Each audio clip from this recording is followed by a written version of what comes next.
The night was cold and quiet at the edge of the human frontier colony. Snow drifted down from the dark sky, covering the metal roofs and lonely paths.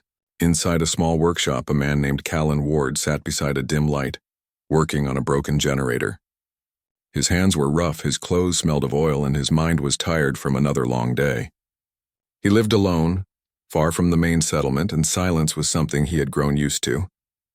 But that night, something broke that silence. At first, he thought it was just the wind, a soft scraping sound like metal on metal. Then it came again, a faint knock at the door. Callan frowned. No one came here at this hour, not in the middle of a snowstorm. He stood up slowly, brushed the dust from his jacket, and walked to the door. Another knock. Weak, shaky, almost like a plea. He opened the door halfway, keeping his other hand near the control panel just in case. What he saw made him freeze. A figure stood there, trembling in the snow. She was not human. Her skin had a soft silver tone that shimmered under the pale light. Her ears were pointed, shaped like those of a fox, and her long white hair clung to her wet face. In her arms, she held a small bundle wrapped in thin cloth. It moved slightly, letting out a faint whimper. A baby. The woman's lips trembled. She tried to speak, but her voice was weak and broken. "But please, help," she whispered in broken Terran speech. Her eyes were wide, filled with fear and hunger. Then, before Callan could answer, her knees gave out and she collapsed forward. He caught her just before she hit the ground, feeling how light she was, how cold her body had become. Callan carried her inside and laid her on the cot he used for rest breaks. The baby made a soft sound, tiny and scared. He removed the outer cloth and saw small hands, light purple skin, and faint markings that glowed gently. Alien features, yes, but innocent and helpless. Callan's heart tightened. He had seen refugees before, broken and starving, but never this close. The colony didn't allow aliens inside human homes. Anyone caught helping them could be punished or even exiled. He looked at the woman again. Her breathing was slow, her face pale. He quickly fetched a small heater and placed it beside the bed. Then he grabbed a can of soup from the shelf, poured it into a metal cup, and heated it. When the steam rose, he touched her shoulder gently. "Hey," he said softly. "You need to eat." She blinked weakly, her eyes moving to his face. There was no trust in them yet, only fear. Callan lifted a spoonful of soup and brought it near her lips. She hesitated, but finally took a small sip. Her eyes widened a little, surprised by the warmth. Then she took another and another until the cup was empty. The baby began to cry again, a small sound that echoed through the quiet workshop. Callan looked around, unsure what to do. He found a clean cloth, dipped it in warm water, and gently pressed it to the child's mouth. The baby suckled softly, then quieted down. The woman's lips moved. "Nim," she whispered, pointing at the child. Her name. "Nim," Callan nodded slowly. "Nim," he repeated. Then he pointed to himself. "Callan," she tried to say it, her tongue stumbling over the foreign name. "Kea." "Len." Her voice cracked, but she managed a faint smile. He noticed marks around her wrists, dark bruises in circular patterns. They looked like restraints, maybe from a collar. His jaw tightened. He had heard rumors that some alien colonies had been taken over by rogue miners, their people enslaved to dig for rare minerals. Maybe she had escaped. Maybe she had walked for days just to reach a human door. Callan sighed and sat back. He wasn't supposed to care. The rules were clear: humans first, aliens second. But as he looked at the baby sleeping peacefully in her arms, he knew he couldn't just send them away. Something about that small life touched a part of him he had long buried. He turned off the outside lights and locked the door. If patrols came, they couldn't see inside. He brought extra blankets, wrapped them around her, and checked the heater again. She whispered a quiet "thank you," her voice soft but sincere. Callan sat beside the workbench, watching them sleep.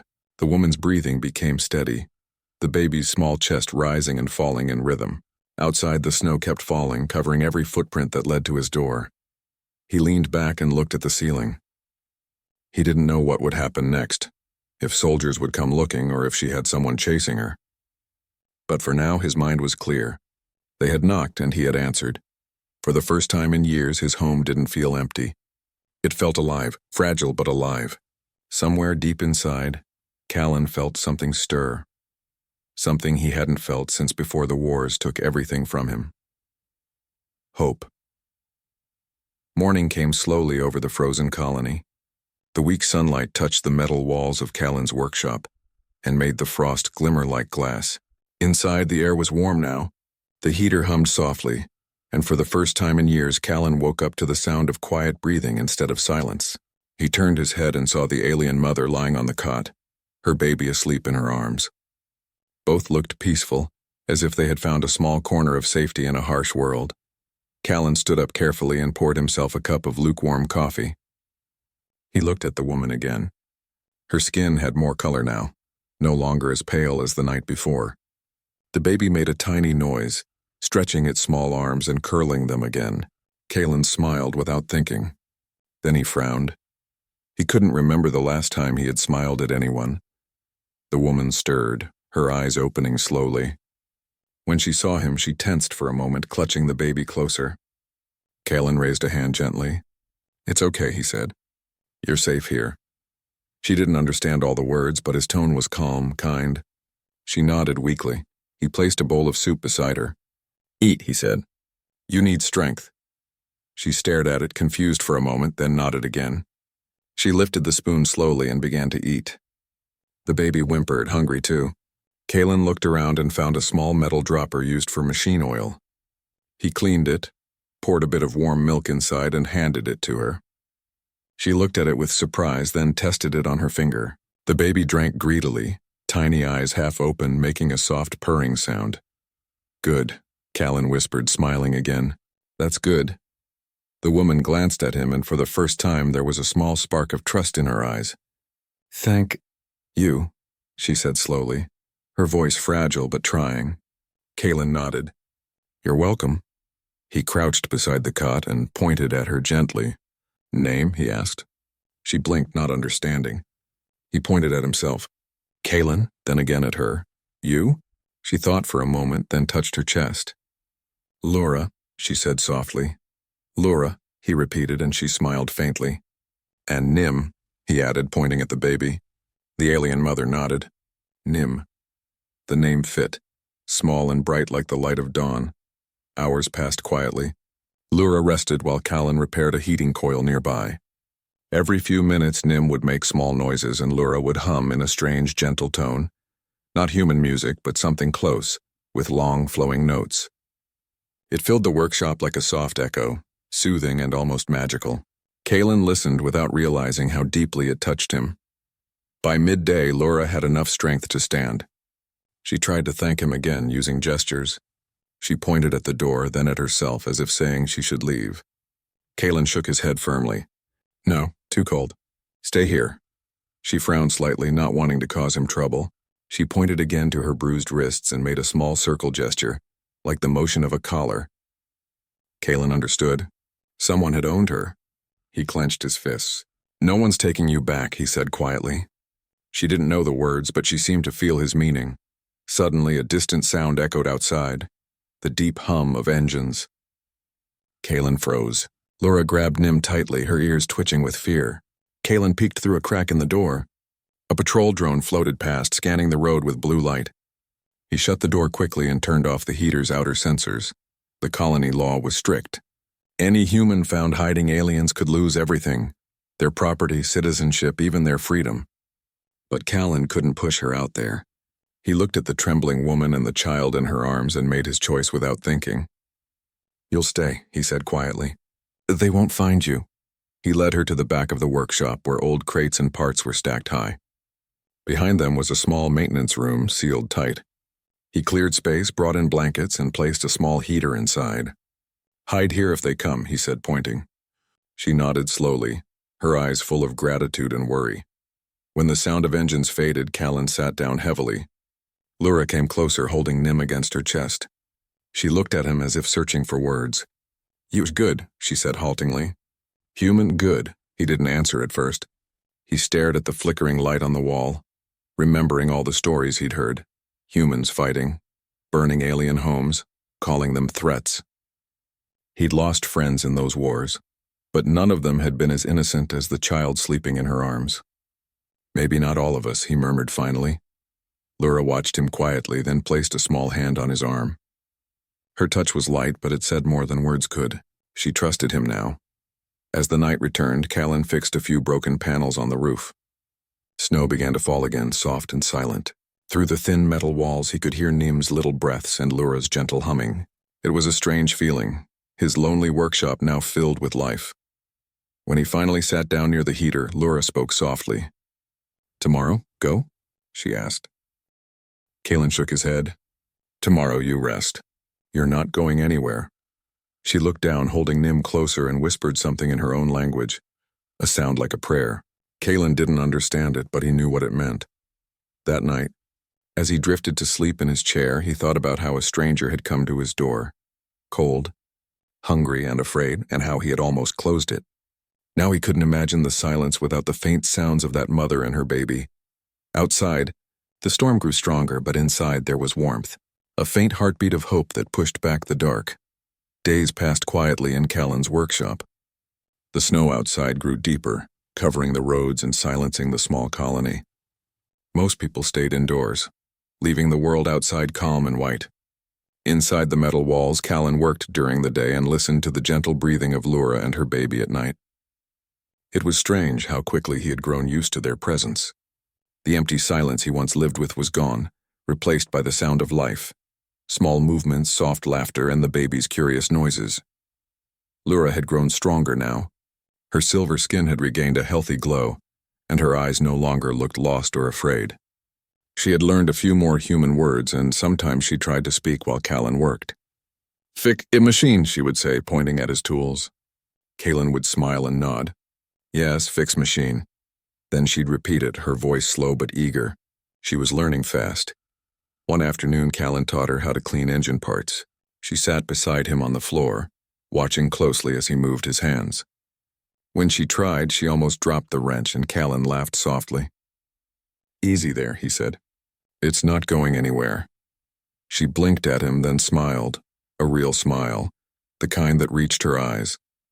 For a moment, he forgot all about the world outside and the rules that could destroy them both. Nim, the baby, had started crawling. The little one moved around the workshop floor, following the sounds of Callan's voice or the clinking of tools. Sometimes the baby would reach for a shiny bolt or a metal piece, and Callan would gently take it away, saying, "Not that one, little spark." Lura would laugh softly, the sound light and musical. The warmth of their small family filled the cold gray space, but outside danger was never far. Every few days a patrol drone passed by, its scanning light sweeping over the snow. Callan always made sure the workshop looked empty from the outside. He even built a false panel under the floor, a small hidden room where Lura and Nim could hide if soldiers came. Lura understood. The first time he showed her, she touched his arm and whispered, "Safe." "Here," Callan nodded. "As long as I'm here," he said quietly. One evening, as he fixed a broken comm device, the outer sensor light blinked red. Someone was nearby. Callan's heart jumped. He motioned quickly to Lura. "Hide," he whispered. She grabbed Nim and ran to the hidden space without a sound. Callan shut the panel and covered it with a sheet of metal. A few seconds later, there was a hard knock at the door. He opened it to find 2 colony officers in gray armor. Their helmets were marked with the government's seal. "Routine inspection," one said coldly. "We detected heat irregularities in this zone." "Step aside." Callan forced a calm smile. "Just the heater acting up," he said. "It's an old model." The officers stepped inside. One began scanning the room with a handheld device while the other watched him closely. Callan felt his heart pounding, but he tried to keep his face still. The scanner beeped once, close to the floor panel. Callan acted fast. He pretended to trip, knocking over a pile of old wires and scrap metal. "Damn it," he muttered, bending down quickly. The scanner's light flickered and turned green again. The officer frowned. "You need to fix your systems," he said sharply. "We can't have power leaks near the border." Callan nodded. "Yes, sir. I'll take care of it." The soldiers looked around one last time, then left. When the sound of their boots faded, Callan waited for a full minute before pulling off the panel. Lura climbed out, holding Nim tightly. Her eyes were wide with fear, tears shining in them. "They go?"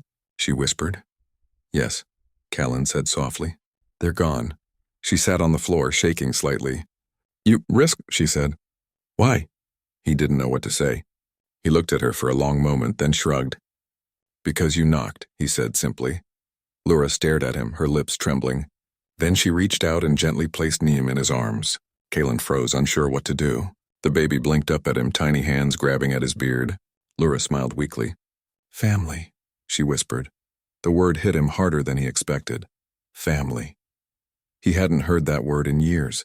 His wife had died during the first colony riots, and since then, he had buried himself in work, refusing to feel anything again.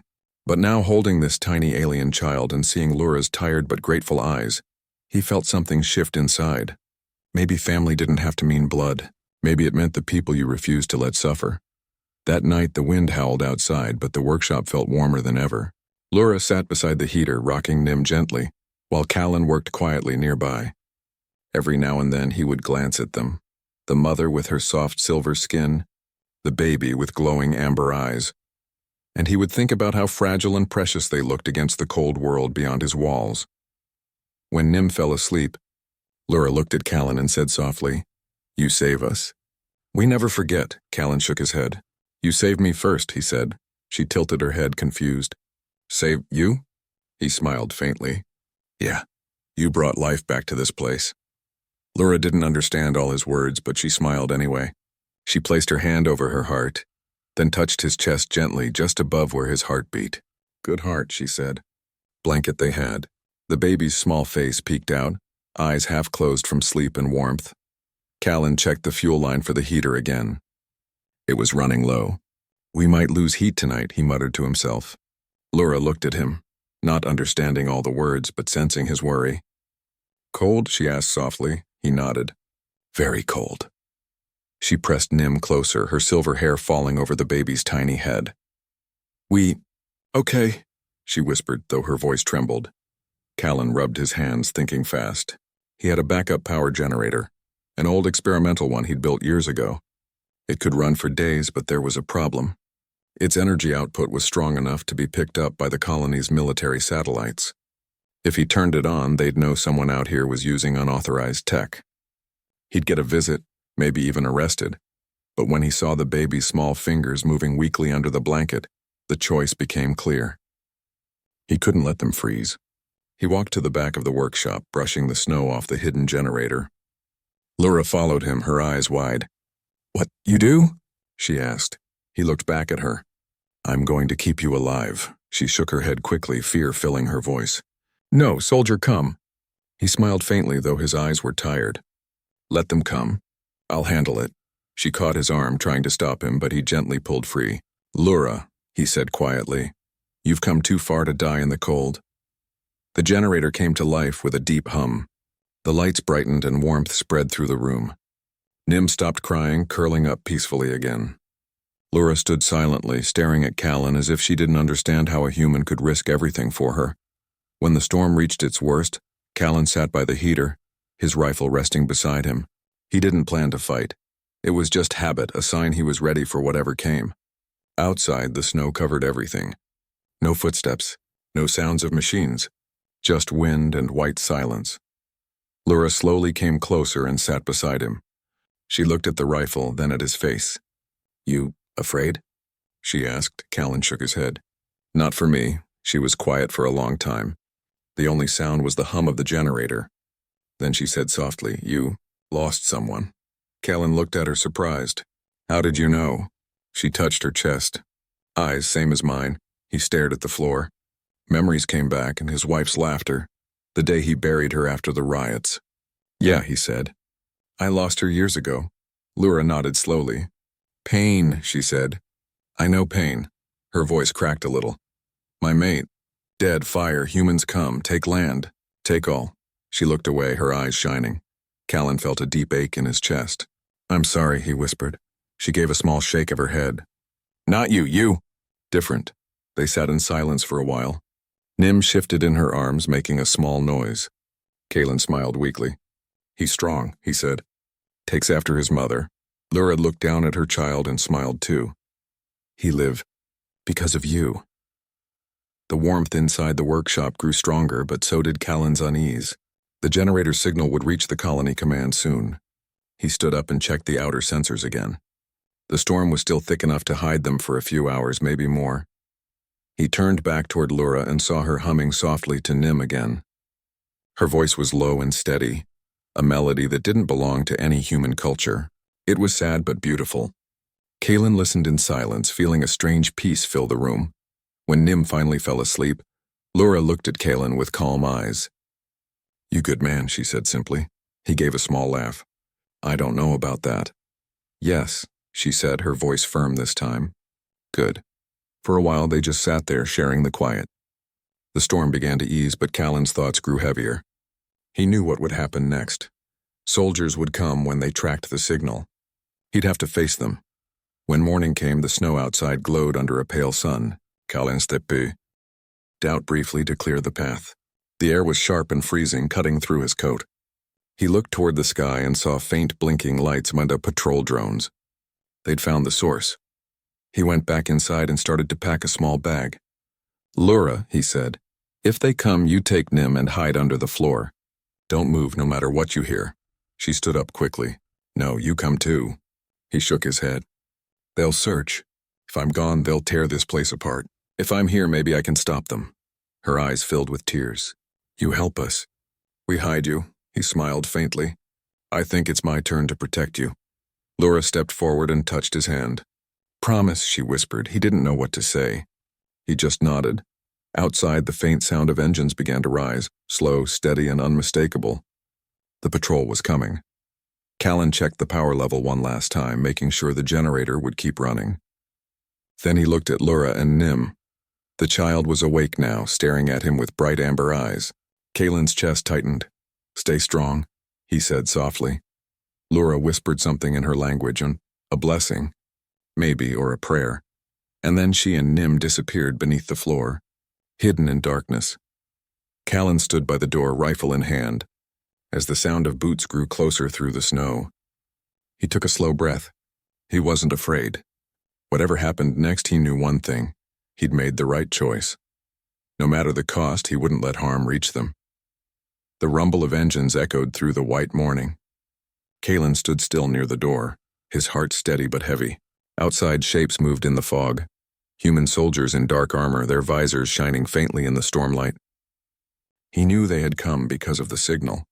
The old generator had saved Laura and Nim, but now it had betrayed their hiding place. Callan tightened his grip on the rifle, not to fight, but to show he would not be taken easily. He heard their voices through the snow. Thermal trace confirmed. Power source inside. Approach carefully. Their boots crunched closer.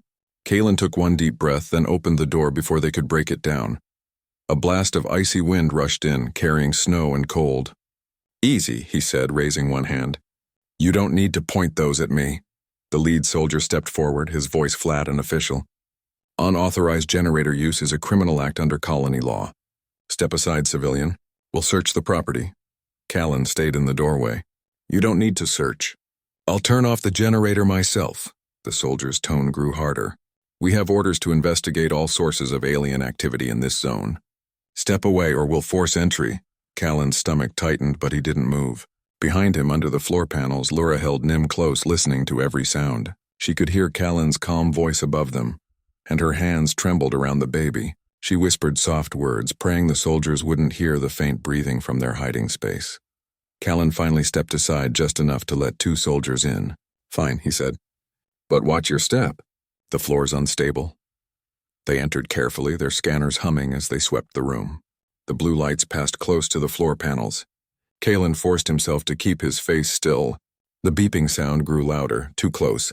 Then, in a sudden move, Callan reached for the main heater control and flipped it. Steam burst out of the pipe behind them, filling the room with fog. "What the—" One soldier coughed, waving his hand in front of his mask. "Pressure leak," Callan shouted, faking panic. "It happens when the core overheats." The soldiers cursed and stepped back quickly. "You'll need to report this," one said. "We'll be back for a follow-up inspection." Callan nodded quickly, pretending to be embarrassed. Yeah, I'll fix it. Sorry about the mess." When they finally stepped out into the snow again, Callan closed the door fast and leaned against it. His whole body trembled, but he couldn't show weakness yet. He turned off the heater and waited until the sound of engines faded in the distance. Only then did he kneel and lift the floor panel. Laura was there, clutching Nim so tightly her knuckles were white. Tears ran down her cheeks, and when she saw Callan's face, she started crying harder. "They gone?" she asked in a shaking voice. Callan nodded. They're gone. She climbed out, still holding Nim. You? Risk all, she whispered. Why do this? Callan smiled faintly. Because no one else would. Laura touched his arm, her fingers cold and trembling. You could die, he shook his head. I've already lost everything once. I'm not losing you two. For a long time, neither spoke. The baby stirred softly, eyes opening to look at the dim light. Callan smiled down at him. Hey there, little one. You slept through all the noise.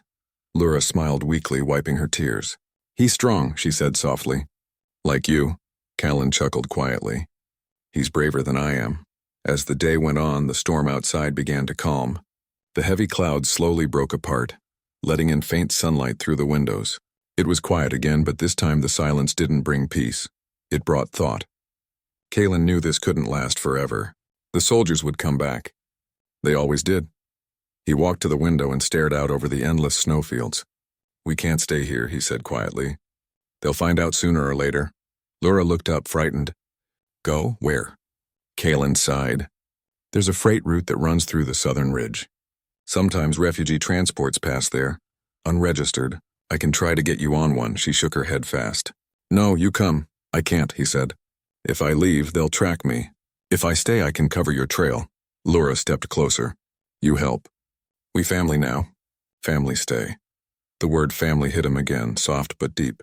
He looked at her and saw how tired she was, how much pain she still carried. And yet she was smiling at him, trusting him completely. He couldn't find the strength to argue. All right, he said after a long pause. We'll go together. But first The stars peeked through the cracks in the clouds. Callan sat near the heater with Nim in his arms while Laura rested. The baby yawned and reached up to touch his chin. Callan laughed quietly. You're not afraid of anything, are you? Laura opened her eyes and watched them, her expression soft. He like you, she said. Callan looked at her and smiled. Maybe a little. For the first time in years, he felt something like peace. A fragile, quiet feeling that filled the cold space with warmth. Outside, the snow glittered under the faint moonlight. Inside, a human and an alien mother sat together, their baby asleep between them. They didn't know what tomorrow would bring, danger or maybe hope. But for that one night, they had each other. Callan glanced at Laura and said softly, No matter what happens, I won't let them take you. She looked at him with tears in her eyes and whispered. Then Callan smiled tiredly. Didn't feel like it. He rubbed his eyes and stood up. I think the storm's over. We can move before anyone else shows up. He opened the door a little. The whole world outside was white, snow shining under the morning sun. For a moment it looked beautiful. But then he noticed the distant shadows moving near the horizon. The colony patrol. They were coming back, just like he feared. Callan closed the door quickly and turned to Laura. They're coming, he said. We need to hide again. Laura's face went pale. Again? She whispered. He nodded. I'll talk to them. You stay hidden with Nim. But Laura shook her head firmly. No, you help us. I stay too. Callan looked at her, wanting to argue, but there was no time. The sound of engines was getting louder. He handed her the small bag he had packed earlier. Food, thermal blankets, and a signal jammer. If anything happens, he said quietly, take Neem and run south. There's a ridge about 2 miles from here. Keep going until you see the old freight tower. She gripped the bag tightly, tears forming in her eyes. You come too, she whispered. I'll find you, he promised. Before she could answer, the heavy knock came. Open up, a voice shouted from outside. Colony security. Callan took a deep breath, steadied his hands, and opened the door. 4 soldiers stood there this time, their armor shining under the sunlight. The same officer from before stepped forward. We tracked the unauthorized power signal to this location again, he said coldly. Step aside. Callan kept his voice calm. You're wasting your time. I already shut it down. The officer ignored him and motioned to the others. Search the premises. 2 soldiers entered, scanning the walls and floor. The other 2 stood behind the officer, watching Callan carefully. He tried to look annoyed instead of afraid. You're damaging my equipment, he said. I'm just a mechanic trying to survive this weather. The officer gave him a long look. We have reports of alien movement in this sector, he said slowly. You wouldn't happen to know anything about that, would you? Kalen shook his head. Haven't seen anyone out here in weeks. The scanner beeped again, faintly, near the corner of the room. Kalen's heart stopped for a second. Laura and Nim were hiding behind the crates just below that spot. The officer turned his head toward the sound, suspicious. What's in there? He asked. Old junk, Kalen said quickly. Parts from before the war. Not worth your time. The officer stepped closer. Then you won't mind if we check.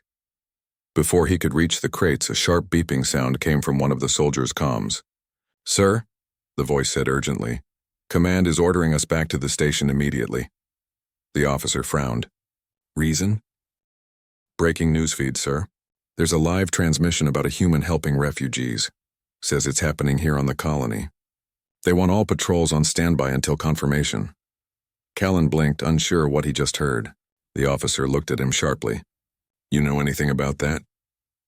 Kalen shrugged. News spreads fast. Maybe some other fool trying to do the right thing. The officer grunted. We'll see about that. He turned to his men. Pack it up. We're leaving for now. As they left, Kalen felt his knees weaken. He waited until the sound of engines disappeared before moving the crates aside. Laura was crouched there, clutching Nim tightly, tears in her eyes. They go? She whispered. Kalen nodded, breathing hard. Yeah, for now. She looked confused. What happened? Kalen rubbed the back of his neck. Someone must have leaked something. Maybe one of those inspection drones recorded us. Now the whole colony probably knows. Her eyes widened in fear. Bad? He shook his head slowly. Maybe not this time. He walked to the small radio on his desk and turned it on. Static filled the room, then a woman's voice broke through the noise. Breaking story across the Terran colonies. Footage of a human mechanic sheltering a mother and her alien child has gone viral. Many are calling them the family of hope. Kellen stared at the radio in shock. Laura tilted her head. Family? She repeated softly. He smiled weakly. Seems people are finally seeing the truth. The broadcast continued. Governor Marin has announced an emergency review of refugee laws following this viral story. Citizens are calling for compassion and reform after witnessing the human's act of kindness. Callan turned off the radio, still trying to believe what he heard. Looks like we're not criminals anymore, he said quietly. Laura stepped closer, her eyes shining. People see you, you help. You change hearts, Callan laughed softly. I just opened a door. She reached out and took his hand. Sometimes one door is all world need. Nim made a soft sound and reached for Callan's finger. The little hand wrapped around it tightly, and Callan felt something warm spread through his chest. For the first time in years, he felt proud, not of his machines or his work, but of a choice that had made him human again. Outside, the wind carried faint sounds of other engines, not patrols this time, but news transports. People were coming, not to arrest, but to see, to witness. Callan looked at Laura and smiled. Guess we better make the place look nice. Callan walked in and smiled at the sight of them. You two look happy, he said softly. Laura looked up, her voice gentle. Safe, she said. You make safe. Callan rubbed the back of his neck, a little embarrassed. I guess I just built a place that works. She shook her head. Not just place, heart. Before he could answer, a sound echoed from outside, a vehicle stopping nearby. Callan's hand instinctively moved to the rifle, but then he heard voices. Friendly ones. Is this the man from the video? Someone called. He opened the door carefully. A group of reporters stood there wearing heavy coats and holding recording devices. One woman stepped forward with a small camera drone hovering beside her. Mr. Ward? She asked politely. We're with Terran Broadcast. The whole colony's talking about you. May we come in? Callan blinked, unsure what to say. You want to talk to me? Yes, the reporter said with a warm smile. You've inspired people across 3 systems. Everyone wants to know why you risked your life for them. Callan looked back inside. Laura was watching, nervous but calm. Nim tilted his head curiously. Callan took a slow breath. All right, he said, come in. But keep your boots off the floor, I just cleaned it. The reporters laughed softly and followed him in. The small workshop felt even smaller with all their equipment. The camera drone adjusted its lens toward Laura and Nim, who sat together near the heater. The reporter lowered her voice. Is this them? Callan nodded. Laura and her baby, Nim. Laura bowed her head shyly, clutching Nim close. The reporter smiled.